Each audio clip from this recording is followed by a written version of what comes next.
ልጅነቴን የሰጠሁት ቅድስናዬን የሰጠሁት እድሜን የሰጠሁት ልጅነቴን የሰጠሁት እግዚአብሔር እንደገና አለው ብሎኛል። እግዚአብሔርን አመስግኝልኝ። እግዚአብሔር ረድቶኛል። እናቴ ላይ ብለን እንግቢና አብረን እግዚአብሔርን አመስግን። ተባረኩ። ነው ማለት ሰው በእውነት በጣም አዎ ሴቶችን እግዚአብሔር እንደሚያነሳ እንደምክስ እኔ ያለው እግዚአብሔር በእኔ እየታየ ነው፣ በእኔ እየሰራ ነው። ልዩ አምላክ ይሄ በጣም ልዩ አምላክ ነው በእውነት። በኢትዮጵያ ከ2 ሚሊዮን በላይ ነው የተገዛልኝ ዳይመንድ ብቻ። ይቺ ነውር ጌጣ የሆነች በደቡብ አፍሪካ ትንሽዬ አዳራሽ ውስጥ በመማርና እውነትን በማወቅ ሊለወጡ የማይችሉ ሰነፍ ሰዎችን ሰብስባ የምታሞኝና የምታቄል ሐሰተኛ ነብይት መድኃኒት ትባላለች። እጇ ላይ ስላለው ዳይመንድ 2 ሚሊዮን ብር መሆን እያዋደደች ትናገራለች። ያንቺ ልዩ አምላክ ያንቺ ልዩ እግዚአብሔር እያለች በስልኩ ወዲያኛው ጫፍም ያለችዋ ተመሳሳይ አይነት መንፈስ የምትካፈል ሴት ስለ ልዩ አምላኳ ትናገራለች። እውነት ነው። ያንቺ አምላክ መጽሐፍ ቅዱስ ውስጥ የተገለጠው ራሱን የአብርሃም የይስሐቅ ያዕቆብ አምላክ ያለው ቸርነትና ምሕረቱን በልጁ በክርስቶስ ኢየሱስ የገለጠው እግዚአብሔር አይደለም ያንቺ አምላክ። ምክንያቱም እግዚአብሔር ፍቺን እጠላለው ሲል በቅዱስ ቃሉ በኩል ካሳወቀን በሺህ የሚቆጠሩ ዓመታት አልፏል። እግዚአብሔር ፍቺን እጠላለው እጸየፋለሁ ብሏል በቅዱስ ቃል ውስጥ። እንግዲህ እቺ የምታዩት ሴት ሰለብሬት የምታደርገው ኑና አብራችሁኝ አመስግኑ የምትለው በነውሯ ድግስ ላይ ነው።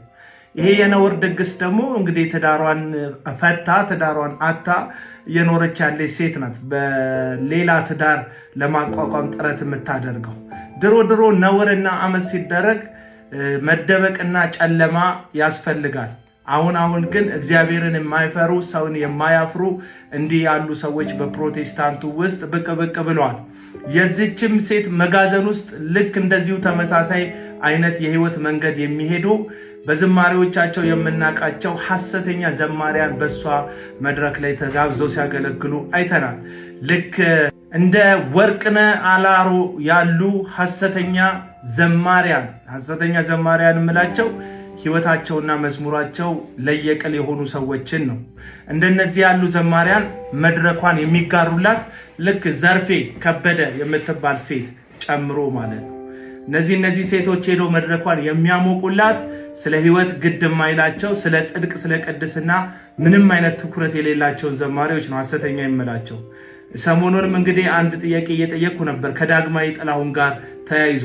እንደዚሁ ነው እንግዲህ ዳግማዊ ጥላሁን ህዝቡ ዘንድ ቅቡልነት በመዝሙር በኩል ስላገኙም በአገልግሎትና በአንዳንድ ነገር ተቀባይነት ስላገኙ 2 እና 3 ጊዜ ማግባትን እንደ ህጋዊነት ይቆጥሩታል።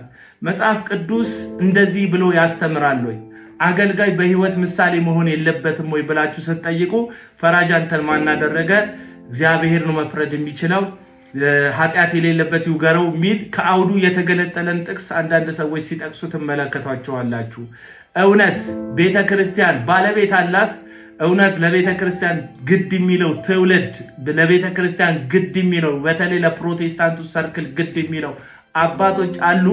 ይህንን አመጽ ይህንን የነውር መንገድ ደግፋችሁት ነው ይሄ ሁሉ ሐሰተኛ ዘማሪ፣ ይሄ ሁሉ ፓስተር፣ ይሄ ሁሉ ነብይ ነኝ አስተማሪ ነኝ ሐዋርያ ነኝ የሚል ግለሰብ 3 እና 4 ትዳር እየፈታ መድረክ ላይ ቆሞ ሲያገለግል ጸጥ የምትሉት?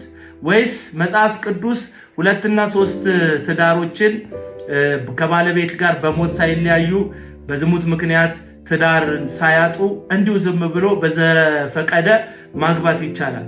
እንደዛ ከሆነ አሳውቁንና ሌሎቹም ደግሞ ከናንተ ኋላ ይህንኑ እኩይ ድርጊታችሁን በመከተል ምሳሌ ስለምትሆኗቸው አብረዋችሁ ያጅቧችሁ።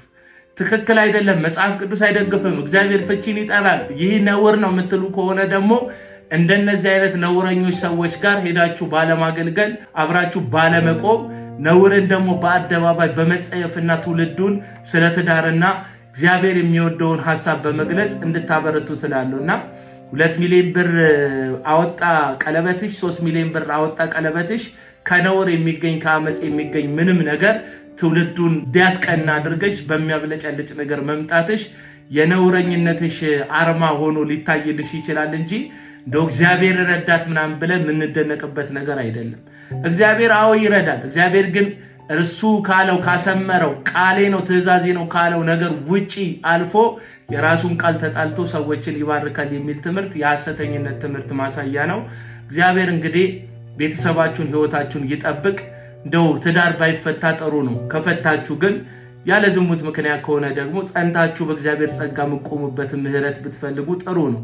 አግብታችሁ ሙቱ ባልልም ግን መፋታትን አማራጭ ካደረጋችሁ ግን የእግዚአብሔር ቃል የተፈታችሁን የሚያገባ ያመነዝራል ወይም የተፈታችሁን የሚያገባ ዝሙተኛ ይሆናል የሚለው ቃል የታመነ ስለሆነ ለእግዚአብሔር ቃል ታማኝ በመሆን ኮምፕሮማይዝ ባለማድረግ ራሳችንን ለእውነትና ለመንፈስ ቅዱስ ታዛዥ እንድናደርግ ጥሪ ያቀርባለሁ። ሰላሙ ነው።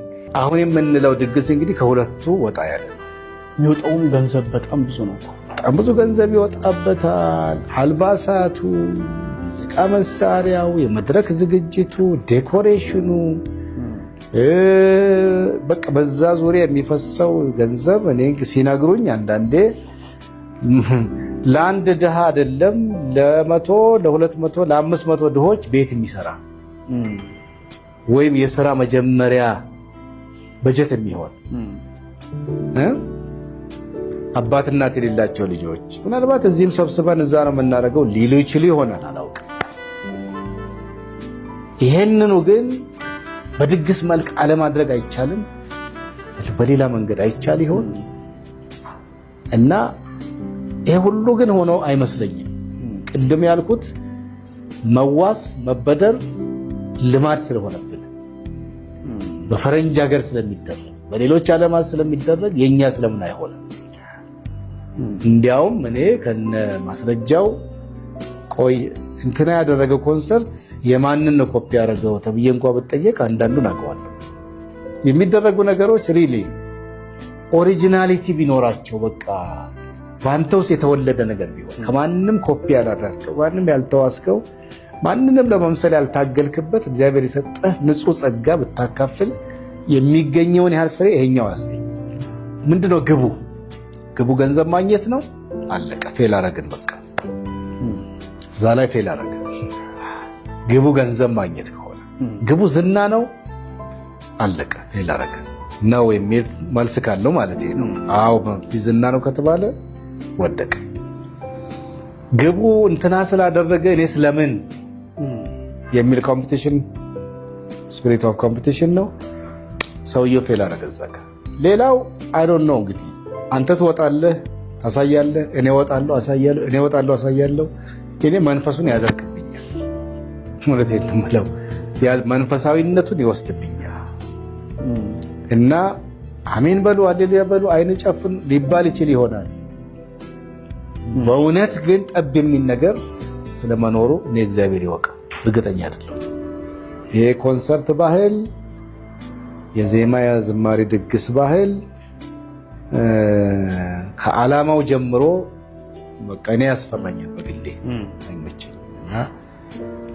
ናና ዘምሩ እንኳን ሲሉኝ አሁን ኮንሰርት ተዘጋጅቶ ናና ዘምር ሲሉኝ እኔ ባላዘጋጀውም ዛና ዘምር ሲሉኝ ራሱ በቃ አይመቸኝም።